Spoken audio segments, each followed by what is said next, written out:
Prologue. Jamie Layton. Redhead, 5 foot 8 inches tall. Fair skin, slight build, pretty green eyes, and long fingers. Anything. No, everything but ordinary. But to the casual observer, there was nothing extraordinary about her. Most of the time she was baby to her husband Jack, mom to her girls, Jessie, 8, and Trina, 6. And she was just beautiful to me. I miss her. When she first turned, the aftermath was terrifying. I swore I'd help her if it was the last thing I ever did. Turns out it wasn't the last thing, or the first thing, or any goddamn thing, because there was and is a shitload of stuff to do, and it never seems to get to be a smaller shitload. I'm Flex Sheridan. Jamie used to share my last name with me. My baby's sister. I'll tell you how this started. It'll introduce you to me and my friends, but your guess will be as good as mine as to what comes next for us in this bizarre new world. Any other time, I'd sound crazy as shit, but if you're reading this, then you know I'm not. The dead have risen. Either that or they never quite made it into the ground, but either way, I'll tell you this. They're out there, and they are hungry. And getting hungrier every day. They are persistent, and they have more ingenuity and instinct than I'd have ever given them credit for in the beginning. And they have some abilities that concern us greatly. I'd started using the term abnormals to describe them because Jamie's one of them. As much as I knew they were similar to... fuck that. They were zombies, and there's no way to get around it. I couldn't bear calling them that name. It seemed to be disrespectful to my sister. Hemp and Jem humored me in that respect initially, but we all eventually gave up the ruse. Zombies they were, and zombies they would ever be until intense brain trauma. But even in the beginning, in the heat of a good fight, we all slipped the Z word occasionally. I sure as hell didn't treat any of those zombies with any semblance of the kindness that I gave my sister. Not even close. And my sister was so not my sister anymore. I've been reluctant to use the word zombie because I don't want to give this recount of our experiences anything like a comic feel. There's nothing funny about it. And again, if you're alive to read this, then you know that already. There's not much laughing going on these days. Nowadays, the only person who can make me laugh is Jem. Jemina Cardoza is her full name, but she hates it. Says her name sounds like a syrup spokesperson, so she goes by Jem. Which is fine by me, because she is my precious Jem, that's for sure. She is out rounding up supplies with Charlie right now. You might wonder, in a world where zombie-like creatures are wandering the earth, why I'd let her go with someone else besides me. That's because you don't know Jem, and you don't know Charlie. If you did, you wouldn't wonder. I'm wearing the other half of our two-ways, and if they get in any trouble, I'll get a double tap on the talk button. That means they've run into some of them. If I get a triple tap next, that means they've dispatched them by bullet or arrow, and we're back to cool. But if I get a single tap first, or after the double tap, that means come now, we are fucked, and that means no time for punctuation or mixed case letters. We carry automatic weapons and other fun toys, and we've got pretty good experience using them. Heck, we're even teaching the 6-year-old how to handle a gun, and surprisingly, she's coming along pretty well. Nonetheless, none of us have gotten killed or wounded yet, and we're skilled enough that we don't waste a lot of ammo. Fuck if I didn't knock on some wood after I wrote that just now. If I hear a single tap on that walkie, or even think I heard one, then as many of us as are left at the base head out fast. We have an itinerary. I know where they're going. We have flare guns, too. I know where to look, and when I see the flare, I head for it. Our vehicles are fortified and fast, and we make good time. We're always heavily armed when we're out in the wild world. We got each other's backs. In this world, you need a partner or you're dead. Jem is mine, and I'm hers. And now we have little Trina, and of course Bunsen and her brood. But that'll come later. That part should be told a little at a time. Hemphill Chatsworth is one of us, part of our posse, if you will. He goes by Hemp, and he's British. That doesn't mean anything to you or me, but I'm telling you to explain his name. He's definitely not Southern born. Hemp's 32 years old, and he's a scientist. He's got 2 degrees that have come in very handy since the plague, or whatever you want to call it, came along. He's got a biology degree with a major in epidemiology. He couldn't have gotten that shit more perfect, except that he also got his engineering degree, mechanical engineering. So not only did the son of a bitch want to know how the human body worked, he wanted to know how machines work and how to design them. His mind works in images. We talk about something we need, in particular something to wipe out large numbers of zombies at once, and he visualizes it, creates it in his mind. We've yet to build any of them, but Jem, our resident artist, has laid out some sketches of his equipment, and I know they'll be effective. These raw blueprints are structured in his mind's eye, and Jem's hands help make them a buildable reality. With Hemp's 2 degrees, clearly his parents had too much money, but now he's ours, mine and Jem's, and nobody better ever try to take him away from us. And it's only recently that we met. But if he tries to leave, we'll either follow him or kill him. Okay, I'm kidding there. Killing him would do no good, but that's how strongly we feel about him. We've got a good partnership, though, and if he needs something, Jem and I are going to do our damnedest to get it for him. Either way, he's not going anywhere without us. The guy is a genius, and we can use a good genius for, forever. Go ahead. Picture him. You'll be wrong. The guy looks just like a SoCal surfer. He's around 5'10", sandy blonde hair, muscular. His father was half Irish and half Indian, so he has dark skin, but his mother was a petite blonde, so he's got that towhead thing going on. And he got his mom's blue eyes. So far he's borderline single, but it looks like that's about to change. The right woman for a guy is definitely harder to come by these days, but Jem and I are thinking that's worked itself out. Yep, Charlie's a girl. I think I'd like to tell that part of the story in order, too, but suffice it to say she loves her heavy metal rock, she is proficient with a crossbow, and we're pretty sure that Hemp digs her. And besides that, Jem and I are convinced that her apprenticeship with Hemp in the lab isn't solely because she has a fascination with science. Wow, all that shit happened in less than 4 days. Unbelievable. So you'll meet Charlie later. But with or without a woman, Hemp has his lab, and it really is his world. Like a kid at Disneyland, he has to force himself to leave it, or be dragged out. No radio taps from Jem or Charlie so far, and that's good. If they double tap me, I won't be good for shit until the triple comes. In fact, I'm already about to jump out of my skin and into my truck. So while Jem and Charlie are out hunting gathering, Hemp's in the mobile lab, and I'm working on this. You ought to get to know me. I'm writing this down, and I'm trying to include all the words exchanged between us along the way so you can see how we dealt with things. This was all new, so we had nothing at all upon which to base how we should react to anything that happened. Now we've got lots to do, so there's not a ton of time for me to get into the beginning of this. Well, my beginning. Everyone's is different. Equally horrible, I'm sure. I don't have any copyright on that shit, but different. With a name like Flex, people remember me. But just because of the name. Physically, I'm nothing too oddball. 6 feet tall, medium build, 45 years old. I got a square jaw and a goatee, and green eyes. I keep my hair trimmed short because Jem or I do the cutting and it's easier. Overall, I'm your generic Caucasian male. Jamie was born about 6 years after me. She'll be 39 on her next birthday, but one way or the other, I'm pretty sure she won't be celebrating it. Right now I'm in Georgia, back home. And since it's July, it's hot. But just over 3 days ago, when I first found out that Jamie needed my help, I jammed to Florida. And since I can only tell this part of the story from my perspective, then that's what you're gonna hear. Brace yourself. It's fucked up. Chapter 1. Lex Sheridan's Chronicle.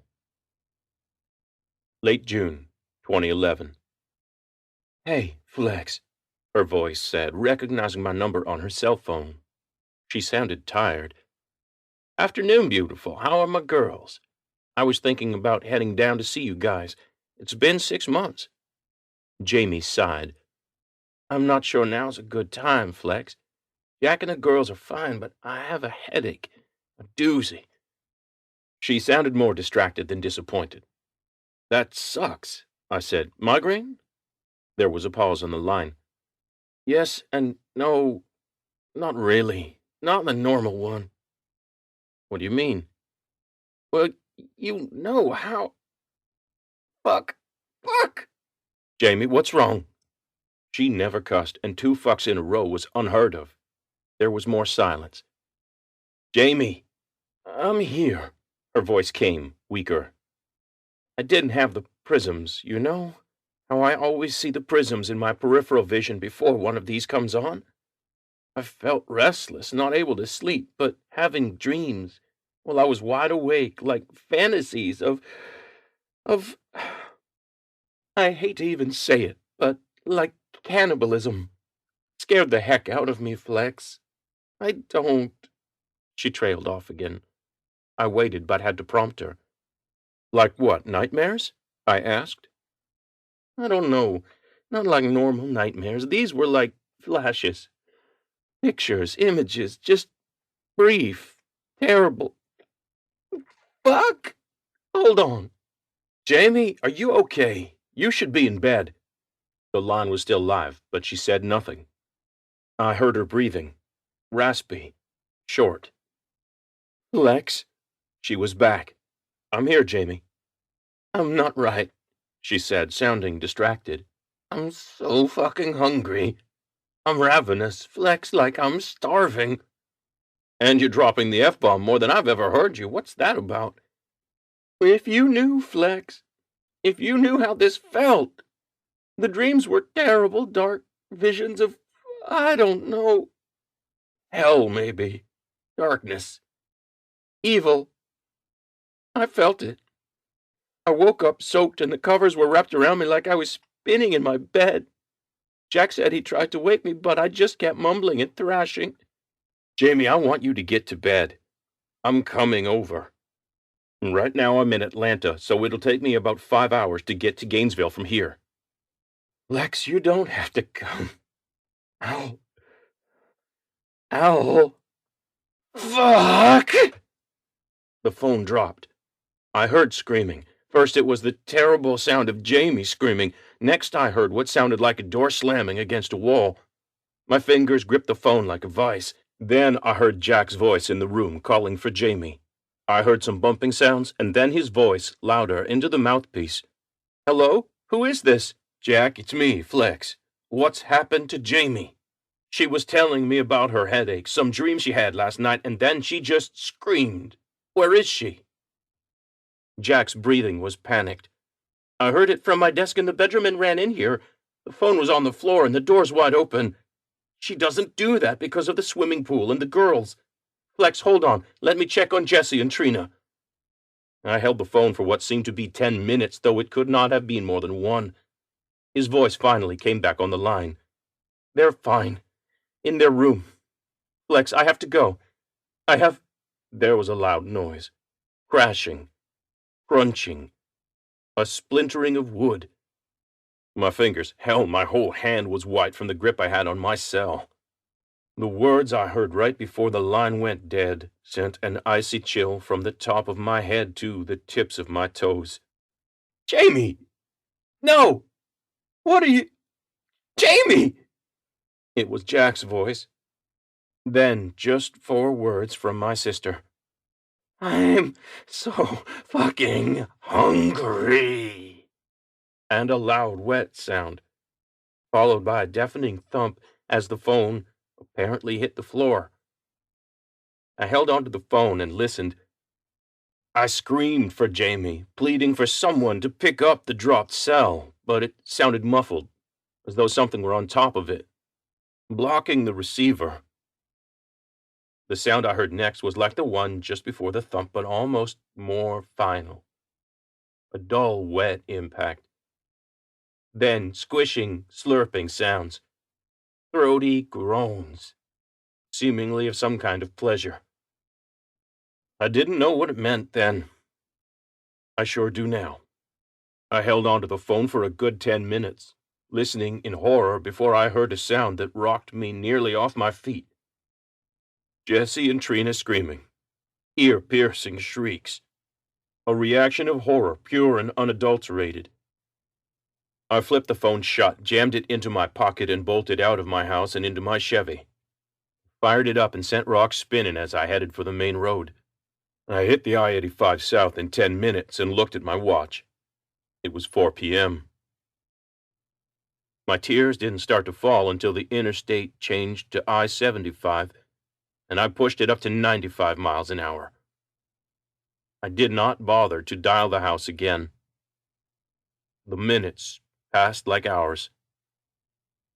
It wasn't possible to keep up the speed all the way. I had to stop for gas twice. The old Suburban wasn't built for efficiency, and fuel prices sucked ass. I crossed the state line around 7:30.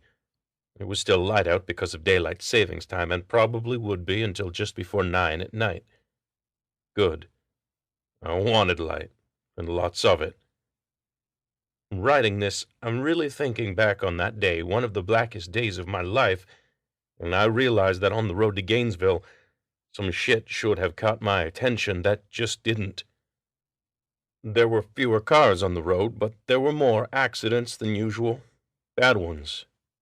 Had it been an ordinary day, there were probably 6 or 7 times I would have pulled over to either help or see if everyone was okay. But that particular day I had my own problems, and I was distracted. I'm sure I missed a lot of what was happening along the way. When I think back to that drive, I remember seeing at least 3 cars completely flipped over, sitting on the shoulder or smack in the middle of I-75 on their roofs. I must have been in some kind of shock not to really wonder about it. All that aside, there were other signs. Thanks to the self-service credit card readers at gas pumps and quarter-operated air pumps for the tires, you never even have to speak to the attendants at most gas stations.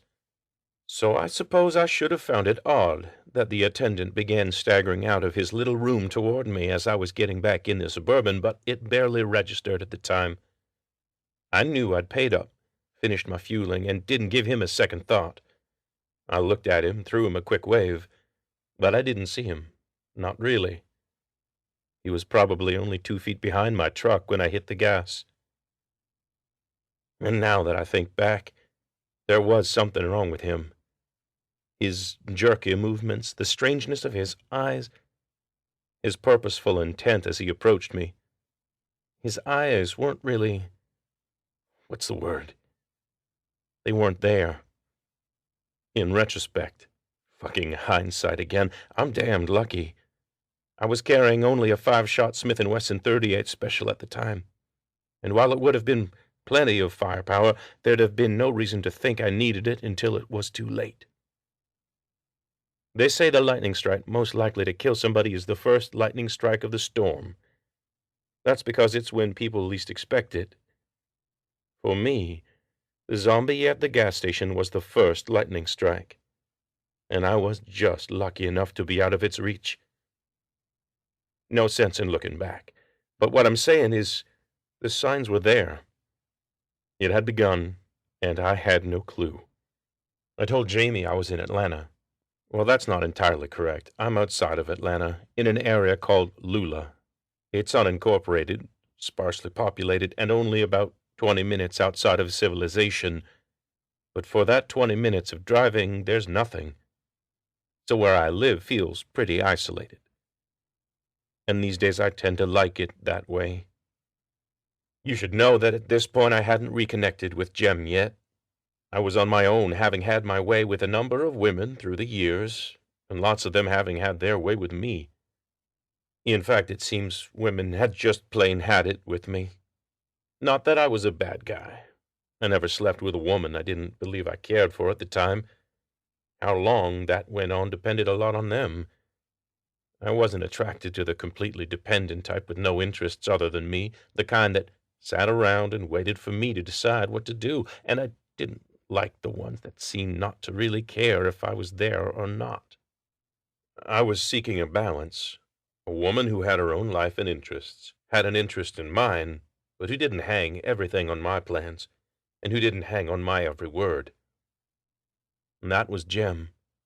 She was the best fit I'd ever had. Beautiful and tough, comfortable and easy. No guilt, no pressure, but great sex. And when I had something for work that I needed to do, she was genuinely interested.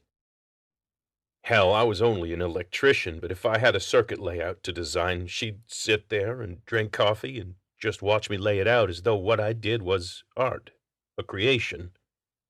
In a way, I guess it was, but not like her stuff. She was a true artist. Paint and clay ran through her veins. She'd always been an artist and illustrator, but the latter was more for architectural design, and it bored the shit out of her. It was a way to make money when her art wasn't moving in the local galleries, but there was too much structure, no freedom of expression. I could always tell when she was working on building illustrations. She was grouchy and cussed a lot. She'd put down her weed for coffee, and the edginess showed. But even her architectural drawings were amazing to me. The perspective, the shading, no bullshit. She was and is pure artistry, and I got into watching her do her thing. And she got into her own creations, whether with paint, clay, copper, or paper. She blew my mind. The woman could make a shit statue that blew my mind, for Christ's sake. As for her mind, it functioned in this world, but also in an alternate world. We'll call it the abstract world. She saw things differently. Nothing sequential about her. She had her own approach. It's about the only way I can explain it. She shifted the order to suit her brain and made it work even better out of order. A genius in her own right. And I lost her. I didn't even realize how important she was to me until I did. I guess I'll explain that later. Back to the problem of the day.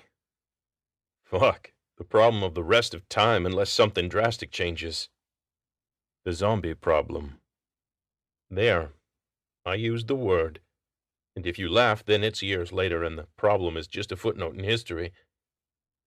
You have no fucking idea how insane it really was. I pulled up to 45 Randall Street in Gainesville at 8:42. Light was fading with the fast-dropping sun, now a glow on the horizon. I wanted to get there earlier, but I was there now, and that was all that mattered. I threw the transmission into park when I slid to a stop 10 feet from the door. The screen door was closed, but the front door remained open. There was something splattered on the screen, and I ignored it as I had all the bad signs along the way. "Jamie!" I yelled, slamming the door of the truck as I sprinted toward the house. I looked around. Her house was isolated from the neighbors by virtue of her acre lot and a heavy growth of trees all around. The single streetlight on the gravel road just at the entrance of her driveway was just flickering into life as the sun dropped completely. No lights were on in the house, but I could still see okay. The sky still glowed a light blue, but would soon fade to a moonless black. I felt the .38 in the back of my pants, but I didn't reach for it. It was Jamie and Jack's house, for God's sake. I'd never need it here. I approached the front porch and jumped the steps, landing outside the door. I grabbed the screen door handle, and my hand immediately became wet with something cold, slick. I pulled back suddenly and rubbed my fingers together. The wetness felt familiar. It was dark inside now, and I couldn't see through the netting of the screen, so I wiped my hand on my jeans and pulled the door open. As I took 2 steps into the room, my hand fell on the light switch, and I flipped it to the on position. And suddenly my feet were slipping like a fucking cartoon coyote as I tried fruitlessly to backpedal. The blood drained from my face, and I felt pale and weak. My left boot abruptly gripped the rough floorboards, and I was propelled backward through the door and onto my back, sliding all the way down the 2 steps into the dirt. I heard screaming, then realized it was me. I scrambled back to my feet and felt the pain where the .38 had jammed into my back when I fell. I grabbed the gun, and though I knew it was loaded, I flipped it open and checked anyway. My right hand shook as I aimed it toward the light filtering through the blood-spattered screen door. I willed myself to go back inside. I didn't want to. I wanted to go back in there as much as I wanted to sit down in a sadistic dentist chair and have a root canal without anesthesia, but I didn't have any choice. I pulled the door open again, felt the wetness, this time all too aware what it really was. It was everywhere. Blood. Jack's blood. Who else's? Jesse's? Trina's? Where the hell was Jamie and who did this? Moving along the wall, I looked down and took in the scene. Jack's body lay sprawled on the floor, his shirt torn open.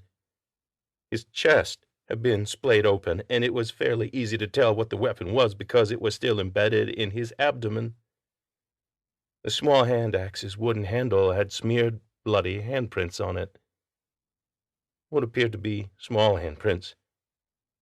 Not a child's kind of small. A woman's. Jamie's kind of small. But it was not the axe in his stomach, nor the gaping hole that should have revealed Jack's heart, but didn't. Now it was just an empty pocket. That drew my attention. It was his head. A serrated steak knife lay beside it, and the dome-shaped chunk of the top of Jack's skull lay just behind the body. It had been sawed off with the knife. I turned and puked into the sink in the counter behind me. I puked my guts and kept puking until nothing else came out. And then I dry-heaved a few times just for good measure. There was nothing left. I had to see what the prize was. Why cut open his head? Why cut open his chest? I could see the heart was gone. It was just a dark hole. I wiped my mouth on my sleeve and slid along the wall, back toward the door and bent down, my gun aimed toward the dark hallway just in case. Holy fuck, I said. Holy fucking Christ. His head was empty. The brain was gone. I'm no doctor, and I didn't have to be to know what I was seeing was the nub of the brainstem. What had Jack done? Had he gotten mixed up in some gambling shit, borrowed money from the wrong people? He fucking delivered coffee or something. He was about the most benign guy I'd ever met. Who would want to kill him? And where the hell were Jamie and the girls? I strained to focus, trying to get my heart to stop slamming so hard in my chest. It was still about 80 times faster than normal, but the gun in my hand calmed me a little and allowed me to take in the rest of the scene. There were footprints, and they looked like women's shoes, flats, about Jamie's size, tracking through the blood. There were what appeared to be knee prints, too, and handprints. I didn't know what to think. Had Jamie come in and found him like this, and dropped to her knees beside him? I refused to think about what I'd heard Jamie's voice say on the phone nearly 6 hours ago now. I'm so fucking hungry. I needed to find the girls. I backed away from the horror scene splayed out in the entry and moved into the hallway, gun held out. I flipped on the light and the yellow glow washed down the hallway and bathed the living room, chasing away the shadows. Both were empty. I wanted to call the girls, but the last thing I wanted them to do was to run into that room and see what I'd seen. But they already had, hadn't they? I'd heard them screaming over the phone line. Jamie? Jesse? Trina, I called. It's Uncle Flex. Don't be afraid. Come on out here if you can hear me. I'll get you out of here. Nothing. I moved down the hallway. There were 2 bedrooms down there. One just up on the left side. Directly across from that entry there were 2 double bifold doors where the laundry room was. Not much room in there. Washer, dryer, a large sink. Down at the end there was a door outside, a bathroom on the left and the other bedroom on the right side. That was the master bedroom. As I approached the first bedroom door, I heard a low thump. I stopped. There was no wall switch in this room. There was a lamp plugged into an outlet. I'd stayed in this room a lot because while it was the girls' room, when I'd visit, the girls would share a bed and I'd sleep in the other twin-sized setup, my feet hanging off the edge of the tiny mattress. The lamp was right between the two beds, but the darkness was complete, and I didn't want to stumble around, giving up my present location to whoever had done this thing. And I didn't bring a fucking flashlight. "Jessie?" I whispered. If she was here and she was hiding, I didn't want to frighten her any more than she already was. "Trina? It's Uncle Flex. If you're in here, come to me now. I'm right by the door." Something slammed into my legs, and I felt it closing around me. I almost staggered back, but caught myself on the doorframe with my free hand. I recognized the feel of little arms around my upper legs. "Uncle Flex," came the tiny voice. "Mommy's scaring me." I knelt down and pulled little Trina into my arms. "Shh, baby, I got you now. Is your sister in here with you?" Her body shuddered in my grip, and I pulled her tighter to me. I felt her shaking her head no. "Mommy took her. Mommy's real sick." She wouldn't speak above an airy whisper. "Close your eyes, sweetheart. I'm taking you outside." She pressed her face into my shoulder as I scooped her into my arms and stood, backing out of the room and into the hallway again. I hurried down the hall toward the door, holding her tight to me with one hand, and the gun barrel leading the way like an arrowhead. As I got into the entry where Jack's body lay sprawled and exposed, she sensed it. Trina pressed her face tighter into me. I pushed open the screen door and walked directly to the Suburban. I looked in all directions. If Jamie somehow did do this, it was her I looked for. In my mind, it was still impossible. A maniac had done this, had broken in, killed Jack, and taken Jamie and Jessie while Trina hid. The 6-year-old was just confused and frightened. But I had seen the handprints, the footprints. There was something really fucked up and inexplicable going on. I pulled open the truck's door and deposited Trina gently inside. She held onto my arms as I tried to let her go. "Baby, I have to find your sister and Mama, so you stay—" "Don't find Mama, don't find Mama, don't find Mama," she stammered, hyperventilating, her body shaking. "Okay, Trina, okay. If I find her, I won't bring her here, but I think she's sick, honey." Trina, her hair over her face and her eyes wide, said, "She took Jess. She's going to eat Jess. She was eating Daddy." Then she erupted into tears. I stared at her. I didn't know what to say to her. What she had just said was my greatest fear, and what my crazy fucking brain was thinking since I'd seen the horrifying scene in the entry and connected that with what I'd heard on the phone. But I wasn't in the mindset then. I was not programmed to believe that human beings in my family that I loved, could be out there killing other human beings that I loved and eating them. "Stay here," I told her. "And when I close the door, I want you to lock it and lay down on the floor over there. And stay down. Understand?" She nodded. I kissed her little cheek, rubbed the back of her head with my hand, and pulled away. "On the floor now." She obeyed, and I pushed down the lock and closed the door until I heard it latch. Then I headed out into the moonless night, looking for my sister and my niece, and not really wanting to find them.